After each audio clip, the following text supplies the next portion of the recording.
श्री चमत्कार चंद्रिका के चौथे भाग में आपका स्वागत है। आज हम एक ऐसी अद्भुत लीला की चर्चा करेंगे जहां प्रेम, बुद्धि और भक्ति का एक अविश्वसनीय संगम देखने को मिलता है।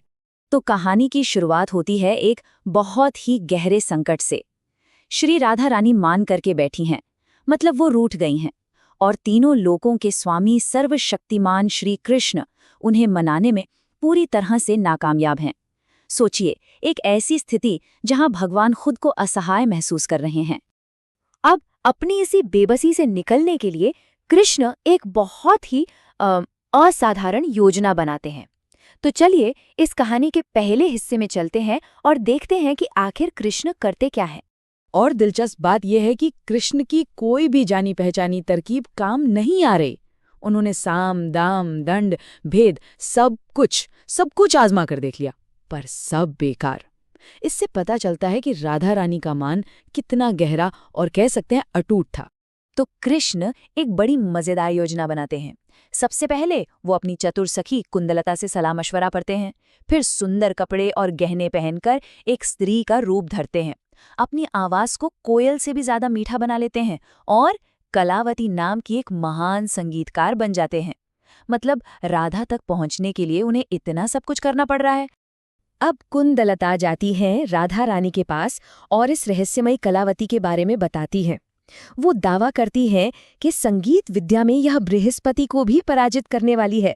बस इस एक लाइन से ही कलावती के आने की बेचैनी और उत्सुकता मानो आसमान छूने लगती है।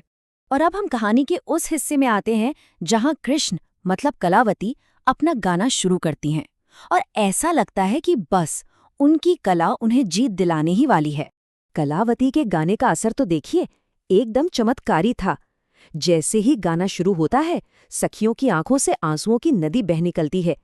गाने के बीच में वो आंसू हवा में ही रुक जाते हैं, और जैसे ही गाना खत्म होता है, वो आंसू पत्थर बनकर ठन ठन की आवाज करते हुए जमीन पर गिरते हैं। क्या नजारा होगा! इस गाने में इतनी शक्ति थी कि इसने राधा रानी के मान से कठोर हुए हीरे जैसे दिल को भी पिघला दिया। तो यहाँ पर ऐसा लग रहा है कि कृष्ण की ये जो कला है वो कामयाब हो रही है। खुद राधा रानी भी तारीफ करने से खुद को रोक नहीं पाती। वो कहती हैं, हे देवी कलावती, तुम्हारा ये गाना तो स्वर्ग के अमृत को भी शर्मसार कर दे। ये साफ साफ कृष्ण की योजना के सफल होने का संकेत था। लेकिन कहानी में यहीं पर एक बहुत ही नाटकीय मोड़ आता है। जैसे ही सच्चाई सामने आती है, राधा रानी पूरी बाजी अपने हाथ में ले लेती हैं। ठीक उसी पल जब राधा कलावती को इनाम देने के लिए आगे बढ़ती हैं, सखी ललिता उनके कान में सारा राज खोल देती हैं। ये तुम्हारे वही धूर्त शठनागर हैं। और बस यहीं से खेल। और अब देखिए राधा रानी की अद्भुत चतुराई। वो ऐसा दिखावा करती हैं जैसे उन्हें कुछ पता ही नहीं है, और इनाम में नए कपड़े देने की बात करती हैं। वो जिद करती हैं कि पुरानी कंचुक यानी चोली को उतारना ही होगा। कुंदलता की दलीलों को वो सिरे से खारिज कर देती हैं और अपनी सैकड़ों सखियों की मदद से जबरदस्ती करने की धमकी भी देती हैं। उन्होंने कृष्ण के भेष को सबके सामने उतारने का पूरा जाल बिछा दिया था। और फिर आता है वो क्षण, वो चरमोत्कर्ष का क्षण। जैसे ही सखियां कंचुक की डोरी खोलती हैं, कृष्ण के सीने से दो बड़े बड़े कदम के फूल जमीन पर आ गिरते हैं, और इस राज के खुलते ही पूरा माहौल ठहाकों से गूंज उठता है। कृष्ण की योजना की तो धज्जियां उड़ गई थी, और अब वो सबके मजाक का पात्र बन चुके थे। तो कहानी का अंत कृष्ण की जीत से नहीं, बल्कि राधा रानी की बेहतरीन बुद्धि और उनके नियंत्रण की शानदार जीत के साथ होता है। ये स्लाइड दोनों की बुद्धिमानी के फर्क को बहुत खूबसूरती से दिखाती है। जब कृष्ण की सास जटिला वहां आती हैं, तो कृष्ण एक सीधी साधी बहुत भावुक कहानी सुनाते हैं, लेकिन राधा एक बहुत ही पेचीदा और सोची समझी कहानी गढ़ती हैं। वो कलावती और कुंदलता के बीच एक झूठे झगड़े की कहानी सुनाती हैं। अब राधा की कहानी को झुठलाना नामुमकिन था, जिससे बेचारी कुंदलता फंस गई और राधा का सच साबित हो गया। नतीजा ये हुआ कि जटिला राधा की कहानी से इतनी प्रभावित हुई कि उन्होंने खुद कृष्ण और राधा को गले लगने के लिए मजबूर कर दिया।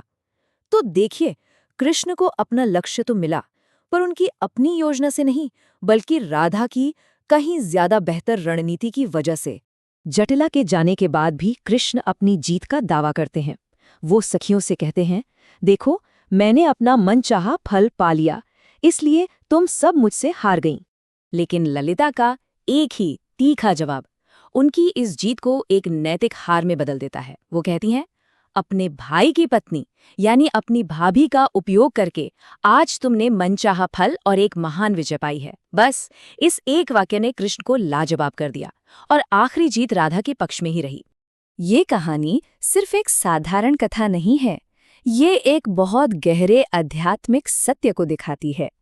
राधा रानी को हल्लादिनी शक्ति का स्वरूप माना जाता है, यानी परमात्मा की वो अंदरूनी शक्ति जो आनंद देती है। वो ही कृष्ण के दिव्य आनंद का परम स्रोत हैं और वो शक्ति हैं जिनके आगे कृष्ण भी खुशी खुशी सर झुकाते हैं। और ये हमें एक बहुत गहरे सवाल पर लाकर छोड़ देता है कि अगर परम तत्व को भी मिलन के लिए समर्पण करना पड़ता है, तो ये दिव्य प्रेम की प्रकृति के बारे में हमें क्या सिखाता है।